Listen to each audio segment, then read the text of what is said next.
তো দেখো বন্ধুরা আজকে কি বানালো মা।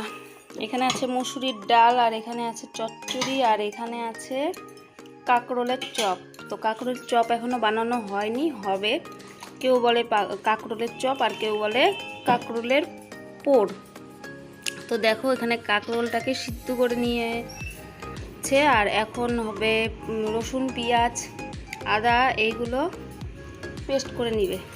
তো এই দেখো এই পরিমাণে পেঁয়াজ আর রসুন নিয়েছে, আর এর সঙ্গে বিচিটাও, যে কাঁকরোলের যে বিচিটা দেখছো, এটা কিন্তু কাঁকরোলের খোসা থেকে বের করে নেওয়া হয়েছে, সিদ্ধ করার পর বের করে নেওয়া হয়েছে। তো এই বিচির সঙ্গে আর পেঁয়াজটাকে, রসুনটাকে একসঙ্গে বেটে নিবে।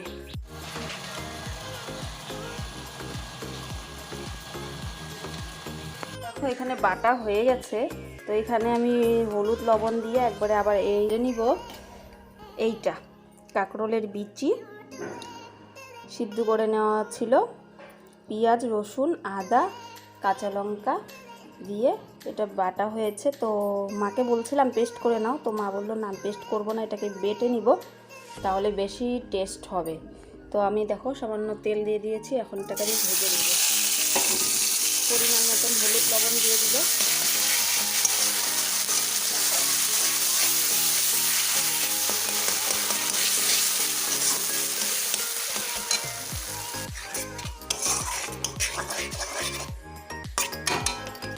পরিমাণ মতো অল্প জল দিয়ে দিলাম।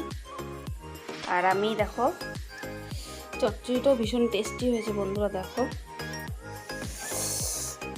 জিভে জল আসছে, আমি রান্না করছি আর এটা খাচ্ছি।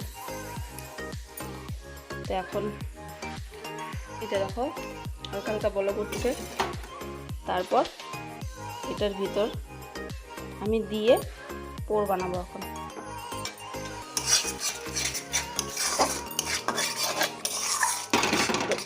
আর দু একটা বলক উঠলেই আমি নামিয়ে দিব। তো বন্ধুরা দেখো আমার ব্যাটারটা কমপ্লিট। তো আমি ভেজে নিয়েছি, তখন একটা করে আমি পোড় করে নিব।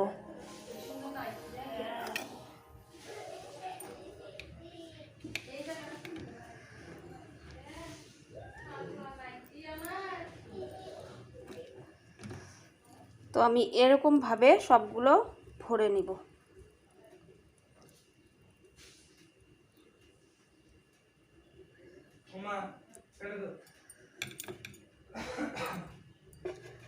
দেখো বন্ধুরা আমি এইভাবে সবগুলো পোড় ভরে নিব।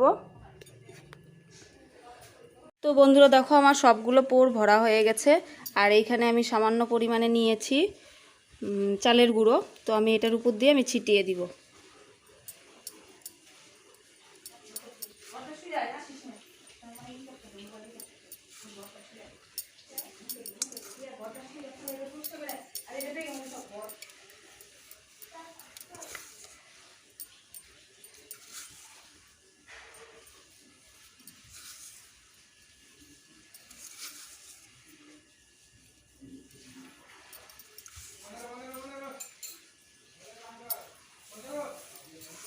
দেখো বন্ধুরা আমি এখানে চালের গুঁড়ো দিয়ে মুখটা বন্ধ করে দিয়েছি, আর এখানে আমি তেল দিয়ে দিয়েছি।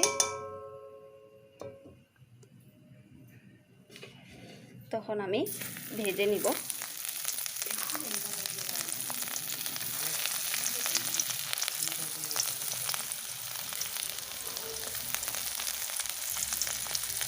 তো দেখো বন্ধুরা আমি দুটো ভেজে নিয়েছি। কেউ এমনি চপের মতো খেতে পারে, বা কেউ ভাত মেখে খেতে পারে, দারুণ স্বাদে গরম ভাতে। তো বন্ধুরা দেখো এটা ফাইনাল লুক। তো তোমাদের কেমন লাগলো? যদি ভিডিওটা ভালো লেগে থাকে লাইক, কমেন্ট, শেয়ার করো, আর খেয়ে দেখো, খেয়ে কমেন্ট করে জানাইও কেমন লেগেছে।